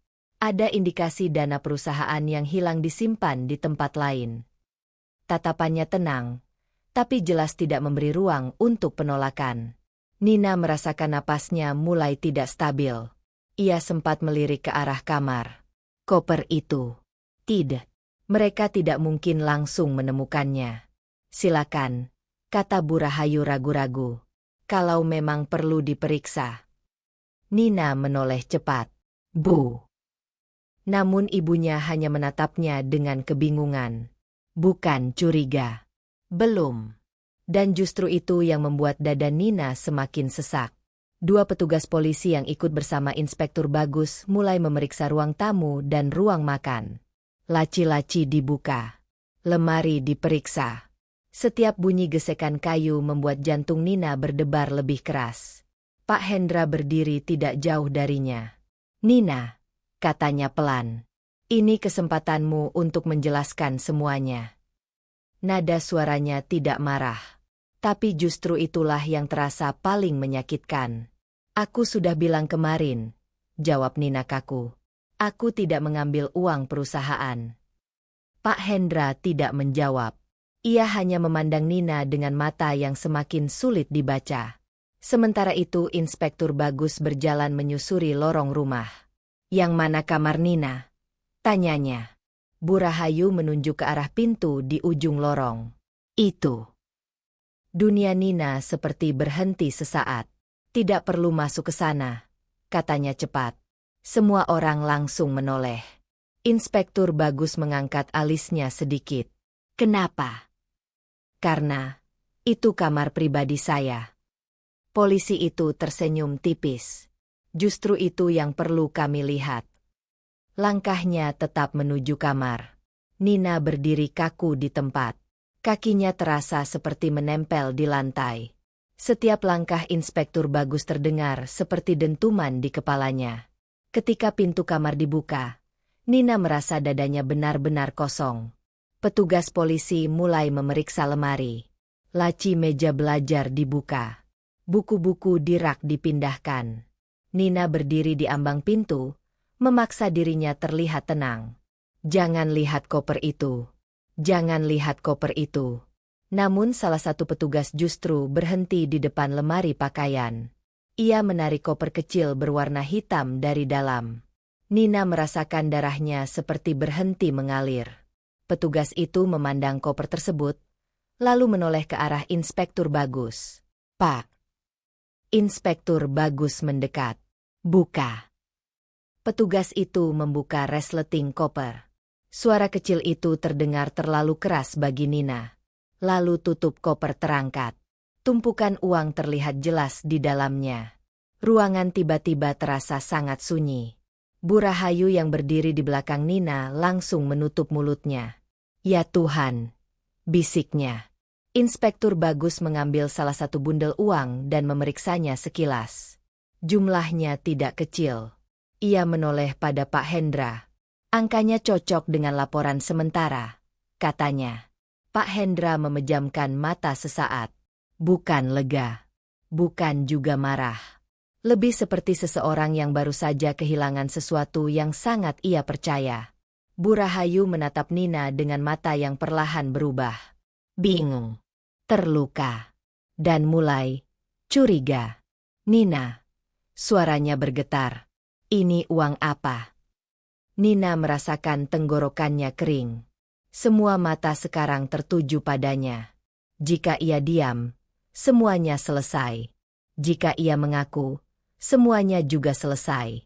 Pikirannya berputar cepat. Lalu sesuatu dalam dirinya memilih jalan yang paling mudah. "Bukan aku yang menyimpannya," katanya tiba-tiba. Pak Hendra mengangkat kepala. "Apa?" Nina menunjuk ke arah koper dengan tangan gemetar. "Ada orang lain yang masuk ke kamar ini," katanya cepat. "Seseorang mencoba menjebakku." Inspektur Bagus menatapnya lama. "Siapa?" Nina membuka mulutnya. Beberapa nama muncul di kepalanya. Maya, Pak Hendra, atau seseorang yang bahkan tidak ada. Tapi sekali ia menyebut nama, semuanya akan berubah. Ia menarik napas dalam-dalam. Lalu Nina membuat keputusan kecil yang terasa sangat berbahaya. "Aku tahu siapa yang melakukannya," katanya perlahan. Ucapan Nina menggantung di udara kamar yang tiba-tiba terasa sempit. "Aku tahu siapa yang melakukannya." Semua mata tertuju kepadanya. Inspektur Bagus berdiri dengan kedua tangan terlipat di depan dada, menunggu dengan kesabaran yang terasa menekan. Pak Hendra menatap Nina tanpa berkedip. Sementara Bu Rahayu masih berdiri di belakang. Wajahnya pucat karena tumpukan uang yang ditemukan di kamar anaknya sendiri. Nina menelan ludah.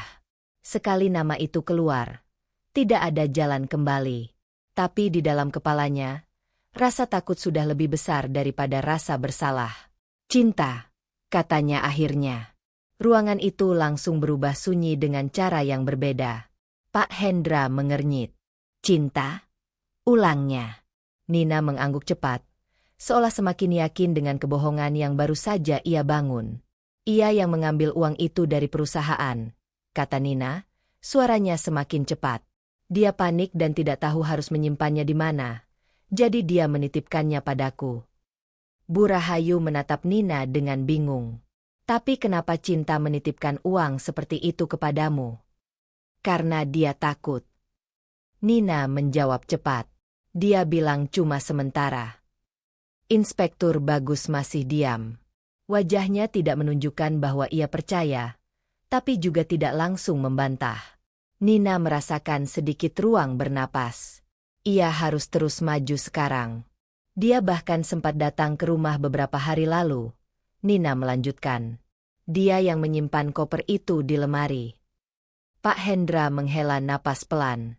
"Nina," katanya perlahan, "kamu yakin dengan apa yang kamu katakan?" Nada suara itu bukan sekadar pertanyaan.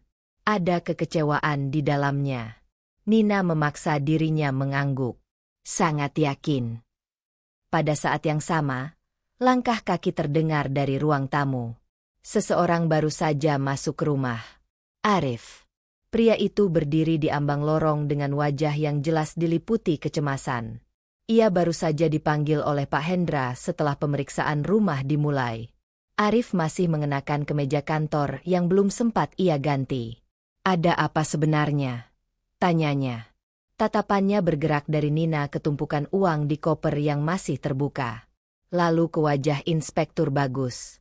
"Nina bilang uang itu milik Cinta," kata Pak Hendra langsung. Nama itu membuat Arif berhenti bergerak. "Apa?" Nina menoleh kepadanya, mencoba terlihat yakin. "Istrimu yang mencuri uang perusahaan," katanya. "Dia menitipkannya padaku supaya tidak ketahuan." Arif memandang Nina lama. Wajahnya tidak langsung marah. Justru terlihat bingung. "Cinta?" katanya pelan. "Kenapa dia melakukan itu?" "Karena dia butuh uang," jawab Nina cepat. "Dia cerita padaku." Arif tidak langsung menjawab. Ia hanya berdiri diam, mencoba menyusun sesuatu di dalam kepalanya. Di sisi lain ruangan, Maya baru saja masuk bersama salah satu petugas. Ia adalah staf keuangan yang sejak awal membantu Pak Hendra menelusuri transaksi perusahaan. Perempuan itu berhenti ketika mendengar tuduhan Nina. "Apa yang kamu bilang barusan?" tanya Maya. Nina menatapnya dengan hati yang berdegup lebih cepat. "Cinta yang mencuri uang perusahaan." Maya menatap Pak Hendra sejenak, lalu membuka tas dokumen yang ia bawa. "Aku rasa ini saatnya menunjukkan data itu," katanya. Inspektur Bagus mengangguk kecil. Maya mengeluarkan tablet dan beberapa lembar cetakan transaksi. Ia meletakkannya di meja kamar. "Semua pemindahan dana dari rekening perusahaan terjadi secara digital," jelas Maya. "Dan semuanya dilakukan dari akun internal yang menggunakan akses Nina." Nina merasakan jantungnya berdetak lebih keras. "Itu bisa saja diretas," katanya cepat. Maya menggeleng. "Tidak mungkin." Ia menunjuk salah satu data. Akses ini menggunakan autentikasi 2 langkah. Kode verifikasi dikirim langsung ke ponsel pemilik akun. Maya menatap Nina. "Ponsel itu milikmu." Nina mencoba berbicara, tapi suaranya tidak langsung keluar. Pak Hendra menambahkan dengan suara yang lebih berat. "Selain itu, waktu transaksi dilakukan, Cinta sedang berada di luar kota bersama Arif." Arif mengangkat kepala. Ia menatap layar tablet yang kini diputar ke arahnya. Di sana terlihat waktu transaksi, tanggal, jam, dan lokasi akses. Arif mengingat jelas hari itu. Hari ulang tahun ibunya di Semarang. Ia dan Cinta berada di sana hampir sepanjang hari. Arif memandang Nina kembali. Tatapan kali ini berbeda. Bukan lagi bingung. "Kamu bilang Cinta datang ke rumah ini?" tanya Arif. "Iya," jawab Nina cepat. "Tanggal berapa?" Nina terdiam sepersekian detik terlalu lama. Maya langsung menambahkan, "Pada tanggal yang sama, Cinta masih berada di Semarang. Ada bukti tiket dan foto keluarga." Kamar itu kembali sunyi. Arif perlahan menghela napas. Di dalam kepalanya, potongan-potongan kejadian selama beberapa minggu terakhir mulai tersusun. Cara Nina tiba-tiba menyebut nama Cinta. Cara ia terlihat panik sekarang. Dan cara istrinya sendiri selama ini selalu berkata bahwa ia merasa diperlakukan tidak adil. Arif merasakan sesuatu yang tidak nyaman tumbuh di dadanya. Kesadaran yang terlambat. Ia memandang Nina dengan mata yang kini lebih tajam. "Kamu mencoba menyalahkan Cinta," katanya perlahan. Nina menggeleng cepat. "Aku tidak." "Cukup."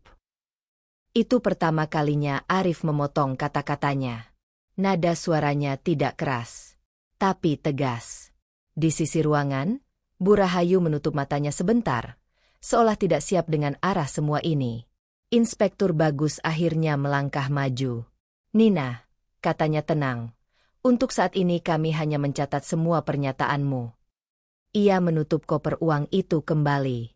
"Tapi mulai sekarang, setiap tuduhan yang kamu buat akan kami periksa dengan bukti."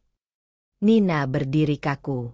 Di dalam kepalanya, satu persatu pintu mulai terasa tertutup. Ia melirik Arif sekali lagi. Pria itu tidak lagi membelanya. Dan untuk pertama kalinya sejak semua ini dimulai, Nina merasakan sesuatu yang lebih menakutkan daripada polisi atau bukti. Ia mulai kehilangan kendali atas cerita yang ia ciptakan sendiri. Dan jauh di dalam dirinya, sebuah pikiran muncul, tipis, namun berbahaya. Jika kebohongan kecil tidak lagi cukup, mungkin ia harus membuat kebohongan yang jauh lebih besar. Pagi di kantor polisi terasa lebih sunyi dari biasanya bagi Nina. Ia duduk di kursi besi di ruang tunggu, kedua tangannya saling menggenggam di pangkuan. Dinding putih yang dingin membuat ruangan itu terasa lebih sempit. Setiap detik terasa seperti bunyi jarum jam yang dipukul langsung ke kepalanya. Semalam hampir tidak ada tidur. Kata-kata Arif terus berputar di pikirannya. Kamu mencoba menyalahkan cinta. Nada suara itu tidak keras, tapi cukup untuk menghancurkan sesuatu di dalam dirinya. Untuk pertama kalinya, Nina melihat Arif menatapnya bukan sebagai seseorang yang ia kenal, melainkan sebagai orang yang mungkin sedang berbohong. Pintu ruangan penyelidikan terbuka. Inspektur Bagus keluar sambil membawa beberapa berkas. Nina, katanya tenang, kita akan memanggil satu saksi lagi hari ini. Nina mengangkat kepala. Saksi. Cinta. Nama itu terasa seperti benda keras yang jatuh tepat di dadanya. Beberapa detik kemudian, seseorang masuk ke ruang tunggu. Cinta. Perempuan itu berjalan dengan langkah pelan. Wajahnya terlihat lebih pucat dari biasanya, tapi matanya tenang. Ia mengenakan blus sederhana dan membawa tas kecil di tangannya. Ketika mata mereka bertemu, Nina merasakan sesuatu yang tidak nyaman di perutnya. Cinta tidak terlihat marah. Itu justru lebih mengganggu. Arif berdiri di dekat pintu. Ia datang sebagai pendamping saksi, meski wajahnya masih penuh ketegangan yang belum selesai sejak kemarin. Cinta menoleh kepadanya sebentar, seolah memastikan sesuatu. Arif hanya mengangguk pelan. Silakan masuk, Bu Cinta, kata Inspektur Bagus. Cinta mengikuti ke dalam ruangan pemeriksaan. Nina tetap duduk di luar, tapi pintu ruangan tidak sepenuhnya tertutup. Suara mereka masih bisa terdengar samar. Ia mencoba tidak mendengarkan, namun telinganya tetap menangkap setiap kata. Di dalam ruangan, Inspektur Bagus duduk di seberang meja. Terima kasih sudah datang, katanya. Kami hanya ingin mendengar kronologi dari pihak Anda. Cinta mengangguk. Tangannya terlipat tenang di atas meja. Saya akan menjelaskan sejujur mungkin. Nada suaranya lembut, tapi jelas. Beberapa minggu lalu, Cinta mulai bercerita. Saya tiba-tiba dituduh mengambil uang perusahaan. Ia berhenti sejenak, seperti mengingat kembali hari itu. Padahal saat itu saya bahkan tidak tahu ada uang yang hilang. Inspektur Bagus mencatat sesuatu. Siapa yang pertama menuduh Anda? Cinta menatap lurus. Nina. Di ruang tunggu, jari-jari Nina menegang. Di dalam ruangan, Cinta melanjutkan. Awalnya saya pikir itu hanya salah paham. Tapi situasinya cepat sekali berubah. Ia menarik napas pelan. Pak Hendra terlihat marah. Arif juga bingung. Tidak ada yang benar-benar bertanya apa yang sebenarnya terjadi. Kalimat itu membuat Arif yang berdiri di sudut ruangan menundukkan kepala sedikit. Ia mengingat hari itu dengan jelas sekarang. Betapa cepat ia mempercayai tuduhan. Betapa cepat ia membiarkan istrinya berdiri sendirian. Cinta tidak menoleh padanya. Ia tetap fokus pada penjelasannya. Saya diminta pergi dari rumah tanpa kesempatan membela diri, katanya. Suasana ruangan menjadi lebih berat. Apakah Anda pernah memegang atau memindahkan uang perusahaan tersebut? Tanya Inspektur Bagus. Tidak pernah. Jawaban itu keluar tanpa ragu. Inspektur Bagus membuka map berisi bukti transaksi digital yang sebelumnya sudah ditunjukkan pada Nina. Kami menemukan bahwa semua transaksi dilakukan melalui akun internal milik Nina. Cinta mengangguk pelan. Itu masuk akal. Kalimat itu membuat Inspektur Bagus mengangkat sedikit alisnya. Maksud Anda? Cinta terdiam beberapa detik sebelum menjawab. Sebelum semua ini terjadi, katanya hati-hati, Nina pernah beberapa kali terlihat sangat tertekan soal uang. Nina yang duduk di luar langsung menegang. Di dalam ruangan, Maya, yang ikut hadir sebagai staf keuangan perusahaan, menoleh. Tertekan bagaimana? Tanya Inspektur Bagus. Cinta mengingat sebuah percakapan lama. Dia pernah mengatakan sedang butuh uang besar secara mendadak. Katanya, saya tidak tahu untuk apa, tapi dia terlihat panik. Maya menatap Pak Hendra yang duduk di sisi ruangan. Itu sesuai dengan pengakuan Maya sebelumnya tentang pinjaman besar yang diminta Nina. Potongan-potongan cerita mulai menyatu. Cinta melanjutkan dengan suara tetap tenang. Ketika saya dituduh, saya merasa aneh. Karena Nina adalah orang pertama yang menyebut nama saya. Ia menatap meja, lalu kembali mengangkat wajahnya. Sekarang saya mulai mengerti kenapa. Kalimat itu terasa seperti garis yang menghubungkan semuanya. Di ruang tunggu, Nina merasakan napasnya semakin pendek. Cinta tidak berteriak, tidak membalas dengan emosi. Ia hanya menjelaskan. Dan justru karena itu, setiap kalimatnya terasa lebih tajam. Di dalam ruangan, Arif akhirnya berbicara. Kenapa kamu tidak melawan waktu itu? Tanyanya pelan. Cinta menoleh kepadanya. Matanya tidak marah. Hari itu, katanya, tidak ada yang benar-benar ingin mendengar. Arif tidak bisa menjawab. Inspektur Bagus menutup buku catatannya. Terima kasih atas keterangannya, Bu Cinta. Ini sangat membantu. Cinta mengangguk. Namun sebelum ia berdiri, ia menambahkan satu kalimat lagi. Saya tidak ingin membalas siapapun, katanya pelan. Saya hanya ingin kebenaran terlihat.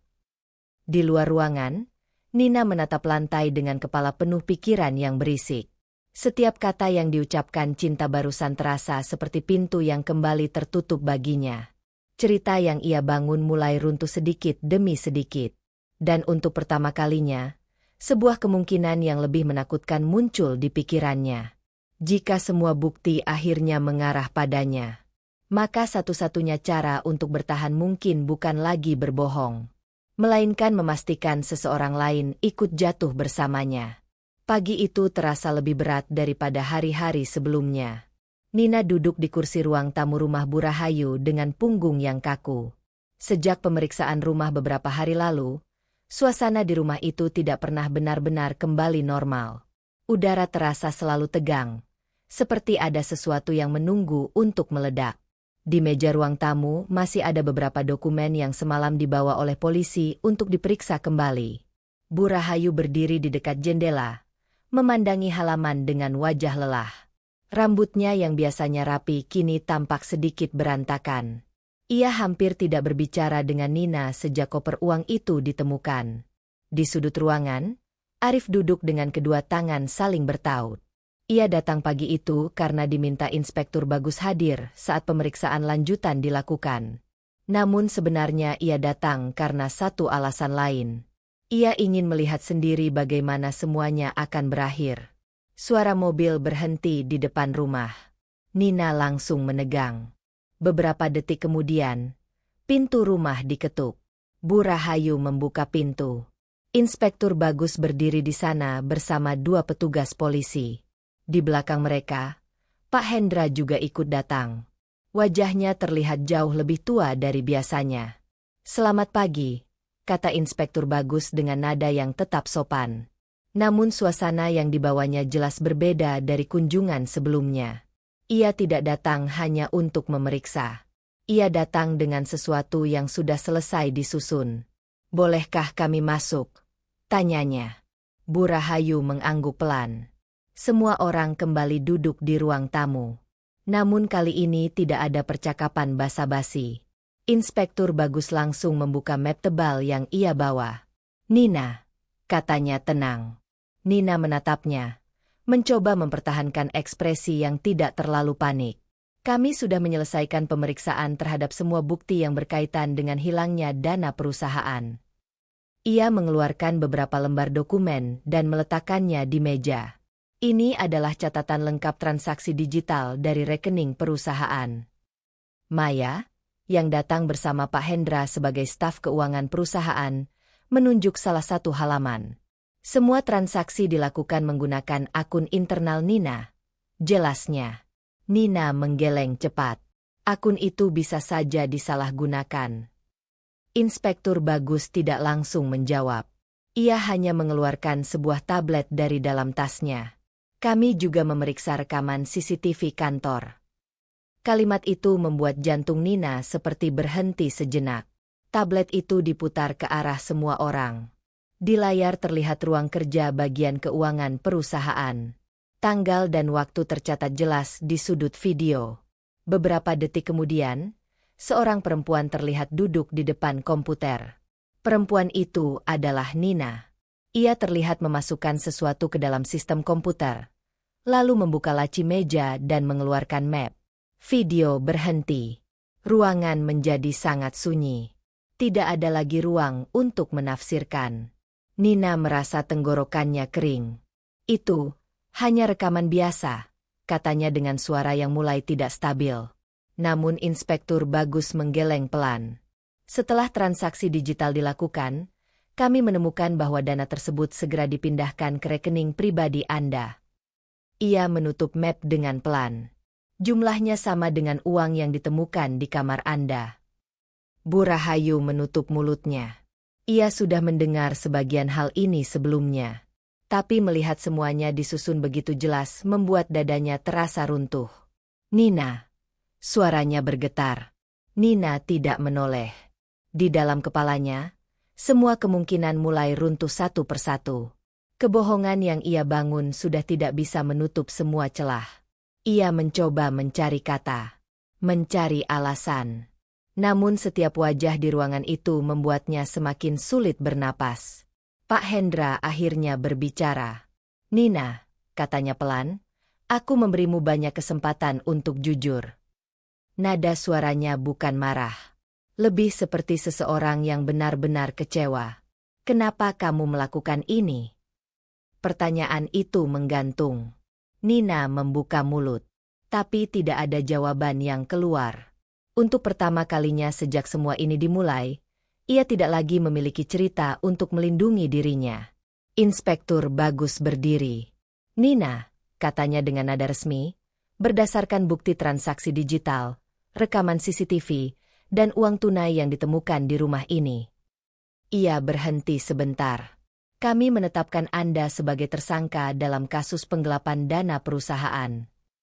Kata-kata itu terasa seperti palu yang jatuh. Bu Rahayu terhuyung sedikit. Tidak, bisiknya. Arif menatap Nina dengan wajah yang tidak lagi penuh keraguan. Hanya kenyataan yang pahit. Inspektur Bagus mengeluarkan borgol. Kami harus membawa Anda ke kantor polisi. Dua petugas polisi melangkah mendekat. Nina berdiri perlahan. Kakinya terasa lemah. Ketika borgol dingin menutup di pergelangan tangannya, suara logam itu terdengar sangat keras di ruangan yang sunyi. Bu Rahayu menangis. Anakku, kenapa kamu melakukan ini? Namun Nina tidak menjawab.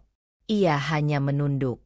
Ketika polisi mulai membawanya keluar rumah, Bu Rahayu tiba-tiba terduduk di sofa. Pikirannya kembali ke hari ketika Cinta berdiri di ruang tamu yang sama. Wajah perempuan itu pucat. Suara Cinta yang mencoba menjelaskan sesuatu. Dan dirinya sendiri yang tidak mau mendengar. Ia yang mengusir Cinta dari rumah. Ia yang mempercayai Nina tanpa bukti. Air mata Bu Rahayu jatuh semakin deras. Aku mengusir orang yang tidak bersalah, bisiknya hancur. Di depan rumah, mobil polisi sudah menunggu. Nina berhenti sejenak sebelum masuk ke dalam mobil. Ia menoleh ke arah rumah. Rumah yang dulu terasa aman. Sekarang terasa seperti tempat yang telah menolaknya. Namun di dalam pikirannya, satu hal masih berputar. Semua orang sekarang percaya bahwa dia satu-satunya yang bersalah. Dan mungkin itu memang benar. Tapi jika ia harus jatuh sendirian, maka sebelum semuanya selesai, Nina memutuskan satu hal kecil yang sangat berbahaya. Ia tidak akan membiarkan cerita ini berakhir hanya dengan namanya saja. Sore itu udara terasa lembab setelah hujan tipis mengguyur kota sejak siang. Jalanan di depan rumah kecil yang kini ditempati Cinta masih basah, memantulkan cahaya lampu jalan yang mulai menyala. Di dalam rumah sederhana itu, Cinta duduk di dekat jendela dengan secangkir teh yang sudah mulai dingin. Rumah itu milik sahabat lamanya, Dina, perempuan yang sejak awal menawarkan tempat tinggal sementara ketika Cinta diusir dari rumah Bu Rahayu. Dina sedang bekerja lembur malam ini, jadi rumah terasa sangat tenang. Keheningan itu biasanya menenangkan. Namun hari ini, pikiran Cinta masih penuh. Sejak penangkapan Nina kemarin, banyak hal terasa berubah sekaligus. Polisi akhirnya membuktikan kebenaran yang selama ini ia pegang sendirian. Tuduhan yang menempel padanya perlahan mulai luruh. Namun anehnya, kemenangan itu tidak terasa seperti kemenangan. Ia mengingat wajah Bu Rahayu hari itu di ruang tamu, marah, kecewa, dan begitu yakin bahwa Cinta bersalah. Ia juga mengingat Arif yang berdiri di sana tanpa mengatakan apa-apa. Diam yang terasa lebih menyakitkan daripada tuduhan. Ketukan di pintu membuat Cinta menoleh. Ia berdiri perlahan dan berjalan ke pintu depan. Ketika pintu dibuka, Arif berdiri di sana. Pria itu terlihat berbeda dari biasanya. Matanya tampak lelah, dan cara ia berdiri seperti seseorang yang membawa beban terlalu lama. Cinta terdiam beberapa detik. "Aku boleh masuk?" tanya Arif pelan. Nada suaranya tidak lagi penuh keyakinan seperti dulu. Cinta ragu sejenak sebelum akhirnya membuka pintu lebih lebar. Arif masuk ke ruang tamu kecil itu dan duduk di kursi yang Cinta tunjuk. Ia melihat sekeliling ruangan yang sederhana, lalu menunduk. "Aku tidak tahu kamu tinggal di sini," katanya. "Untuk sementara," jawab Cinta singkat. Suasana menjadi hening. Arif mengusap kedua tangannya perlahan, seperti mencoba mencari cara memulai. "Aku datang untuk meminta maaf." Cinta tidak langsung menjawab. Ia duduk di seberangnya, menjaga jarak yang jelas. "Aku tahu aku terlambat," lanjut Arif. "Tapi aku tetap harus mengatakan ini." Ia mengangkat kepala, menatap Cinta dengan mata yang dipenuhi penyesalan. "Aku seharusnya membelamu." Kata-kata itu keluar dengan berat. "Hari itu aku melihat kamu mencoba menjelaskan," katanya. "Tapi aku malah memilih percaya pada tuduhan yang bahkan belum terbukti." Cinta mendengarkan tanpa memotong. "Aku suamimu," Arif melanjutkan, suaranya semakin rendah. "Seharusnya aku yang pertama berdiri di sampingmu." Ia berhenti sejenak. "Tapi aku justru orang pertama yang membiarkan kamu sendirian." Kalimat itu menggantung di ruangan kecil itu. Cinta menarik napas pelan. "Aku memang sendirian waktu itu," katanya akhirnya. Nada suaranya tidak marah, justru sangat tenang. Dan justru ketenangan itu membuat Arif semakin sulit menatapnya. "Setiap orang di rumah itu sudah memutuskan bahwa aku bersalah," lanjut Cinta. "Termasuk kamu." Arif menunduk. Ia tidak mencoba membela diri. Beberapa detik kemudian terdengar suara mobil berhenti di depan rumah.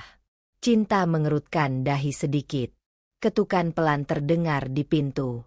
Arif dan Cinta saling berpandangan sebentar sebelum Cinta berdiri membuka pintu. Di luar berdiri Bu Rahayu. Perempuan itu terlihat jauh lebih rapuh dari biasanya.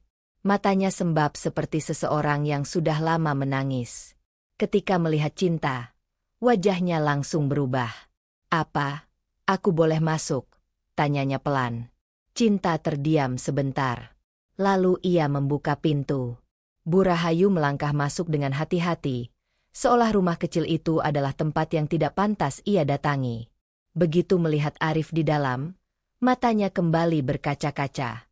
Ia tidak langsung duduk. Sebaliknya, Bu Rahayu berdiri di depan Cinta. Beberapa detik ia tidak mampu berbicara. Lalu akhirnya kata-kata itu keluar. "Maafkan Ibu." Suaranya pecah. Cinta menatapnya tanpa ekspresi. Ibu mengusirmu, lanjut Bu Rahayu dengan napas gemetar. Tanpa mau mendengar penjelasanmu. Air mata mulai jatuh di pipinya. Ibu percaya begitu saja pada Nina, dan menutup mata pada semua hal lain. Arif menatap ibunya dengan sedih. Bu Rahayu melangkah lebih dekat.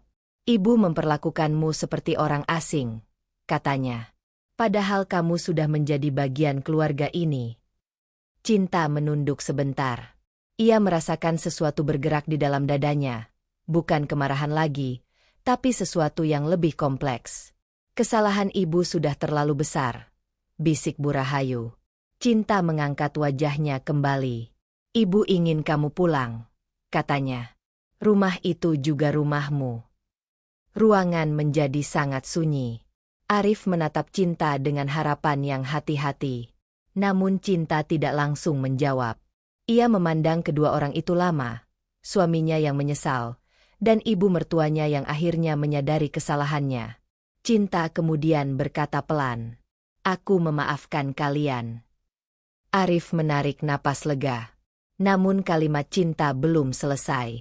Tapi memaafkan bukan berarti semuanya bisa kembali seperti dulu. Harapan di wajah Arif perlahan berubah menjadi kesadaran. Cinta berdiri dan berjalan ke jendela, memandang jalan yang masih basah oleh hujan. Ketika aku pergi dari rumah itu, katanya pelan, aku belajar berdiri sendiri. Ia menoleh kembali pada mereka. Sekarang aku perlu waktu untuk memahami hidupku lagi. Bu Rahayu menutup mulutnya, menahan tangis. Arif tidak memaksa. Ia hanya mengangguk pelan. Kalau itu yang kamu butuhkan, katanya, aku akan menunggu. Cinta tidak menjawab. Namun ketika malam semakin turun dan mereka bersiap pergi, Cinta berdiri di ambang pintu rumah kecil itu. Ia memandang Arif dan Bu Rahayu berjalan menuju mobil. Di dalam hatinya, sebuah keputusan kecil mulai terbentuk. Ia tidak akan kembali ke rumah itu sekarang. Dan untuk pertama kalinya sejak semua ini dimulai, Cinta mempertimbangkan sesuatu yang belum pernah ia pikirkan sebelumnya. Mungkin, hidupnya tidak harus kembali ke tempat yang sama lagi. Pagi itu terasa lebih tenang dari hari-hari sebelumnya. Cinta berdiri di depan jendela rumah kecil tempat ia tinggal sementara bersama sahabatnya, Dina. Cahaya matahari pagi menyusup melalui tirai tipis, memantul di lantai kayu yang sederhana. Udara terasa ringan, namun di dalam dirinya masih ada sisa-sisa luka yang belum sepenuhnya hilang. Kemarin malam Arif dan Bu Rahayu pergi dari rumah ini dengan wajah penuh harapan yang hati-hati. Mereka meminta kesempatan. Dan Cinta belum memberikan jawaban yang jelas. Ia menyesap kopi yang sudah mulai dingin sambil memikirkan semuanya.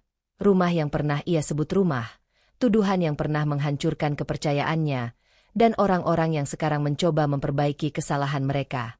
Ponsel di meja bergetar. Pesan dari Arif. Sidang Nina selesai hari ini.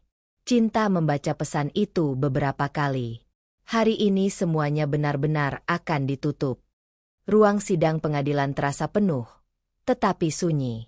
Nina duduk di kursi terdakwa dengan tangan terlipat di pangkuannya. Wajahnya tampak lebih pucat dari sebelumnya. Rambutnya diikat sederhana, tanpa riasan seperti biasanya. Beberapa minggu di tahanan membuatnya terlihat jauh berbeda. Di bangku pengunjung, Bu Rahayu duduk dengan tubuh yang tampak lebih kecil dari biasanya. Arif duduk di sampingnya, namun jarak yang tak terlihat seolah membatasi mereka. Pak Hendra juga hadir sebagai perwakilan perusahaan yang uangnya telah digelapkan. Hakim membacakan keputusan dengan suara yang tenang namun tegas. Berdasarkan bukti transaksi digital, rekaman CCTV, serta pengakuan dan kesaksian para saksi. Nina menatap meja di depannya. Tidak ada lagi yang bisa ia bantah. Pengadilan memutuskan bahwa terdakwa Nina terbukti bersalah melakukan penggelapan dana perusahaan. Suara palu hakim terdengar jelas. Dengan ini terdakwa dijatuhi hukuman penjara. Ruangan tetap sunyi. Bagi Nina, dunia terasa seperti berhenti bergerak. Ia sempat menoleh ke arah kursi pengunjung. Bu Rahayu menunduk dengan wajah penuh air mata. Untuk pertama kalinya sejak semua ini dimulai, Nina tidak mencoba membela diri. Ia hanya berdiri ketika petugas memintanya keluar dari ruang sidang. Langkahnya pelan. Di pintu ruang sidang, ia sempat berhenti. Namun tidak ada kata yang keluar dari bibirnya. Petugas membawanya pergi. Dan pintu itu tertutup. Di bangku pengunjung, Bu Rahayu menutup wajahnya dengan kedua tangan. Air mata jatuh tanpa bisa ia tahan. Ini semua salah ibu, bisiknya. Arif memandang ibunya dengan wajah berat. Bu Rahayu menarik napas yang bergetar. Ibu terlalu cepat menilai orang, katanya. Ibu terlalu percaya pada prasangka sendiri. Ia mengangkat wajahnya. Matanya merah. Ibu menghancurkan keluarga ini sendiri. Arif tidak langsung menjawab. Karena jauh di dalam dirinya, ia juga tahu bahwa kesalahan itu bukan hanya milik ibunya. Ia sendiri juga memilih diam ketika cinta membutuhkan dukungan. Dan diam itu telah melukai seseorang yang seharusnya ia lindungi. Sore harinya, Arif berdiri di depan rumah Dina lagi. Namun kali ini cinta sudah menunggunya di teras. Angin sore bertiup pelan, membawa aroma hujan yang baru saja berhenti. Arif berjalan mendekat. Sidangnya sudah selesai, katanya pelan. Cinta mengangguk. Aku tahu. Mereka berdiri beberapa detik tanpa bicara. Akhirnya Arif berkata, aku tidak akan memintamu kembali kalau kamu belum siap. Cinta menatapnya. Wajah Arif terlihat lebih jujur sekarang. Tidak lagi dipenuhi keyakinan buta seperti dulu. Aku sudah memikirkan semuanya, kata Cinta. Arif menunggu. Kalau kita mencoba lagi, lanjut Cinta pelan, hidup kita tidak boleh sama seperti dulu. Arif mengangguk perlahan. Artinya, Cinta menarik napas. Aku tidak akan tinggal di rumah itu lagi. Arif sedikit terkejut, tetapi tidak memotong. Rumah itu penuh dengan luka, kata Cinta. Aku tidak ingin memulai lagi di tempat yang mengingatkanku pada saat aku tidak dipercaya. Arif memandang jalan sebentar, lalu kembali menatapnya. Kalau begitu kita pergi, katanya. Cinta mengangkat alis. Aku bisa pindah cabang kantor, lanjut Arif. Pak Hendra sudah pernah menawarkannya dulu. Cinta terdiam. Itu berarti benar-benar memulai hidup baru. Di tempat yang tidak mengenal masa lalu mereka. Tapi ada satu hal lagi, kata Cinta. Arif langsung mengangguk. Katakan. Cinta menatapnya lurus. Harga diriku tidak boleh lagi diinjak oleh siapapun. Kalimat itu keluar dengan tenang, tapi tegas. Termasuk olehmu. Arif tidak ragu. Aku mengerti. Ia menunduk sebentar, lalu menambahkan dengan suara jujur. Aku pernah gagal menjaganya. Cinta tidak menyangkal. Tapi kalau kamu memberiku kesempatan, lanjut Arif, aku ingin belajar memperbaikinya. Angin sore kembali bertiup. Beberapa detik berlalu sebelum Cinta akhirnya berkata pelan. Kita mulai lagi. Bukan sebagai orang yang sama seperti dulu. Namun sebagai dua orang yang sudah belajar dari luka mereka. Beberapa minggu kemudian, mobil kecil Arif melaju keluar dari kota. Cinta duduk di kursi penumpang, memandangi jalan panjang yang terbentang di depan mereka. Di kaca spion, kota lama mereka perlahan mengecil. Di kursi belakang ada 2 koper. Tidak banyak barang. Namun cukup untuk memulai sesuatu yang baru. Arif meliriknya sebentar. Kamu siap? Cinta memandang ke depan. Masa lalu masih ada. Luka masih meninggalkan bekas. Namun kali ini ia tidak lagi takut kehilangan dirinya sendiri. Ia tersenyum tipis. Sekarang aku siap. Mobil itu terus melaju ke jalan yang belum mereka kenal. Dan untuk pertama kalinya sejak semuanya dimulai, perjalanan mereka tidak lagi dipenuhi kecurigaan. Melainkan pilihan untuk saling menghormati, atau kehilangan satu sama lain untuk selamanya. Kalau kamu suka cerita ini, jangan lupa like dan tulis pendapatmu di kolom komentar. Menurutmu, Apakah Cinta dan Arif benar-benar bisa membangun kepercayaan baru setelah semua yang terjadi?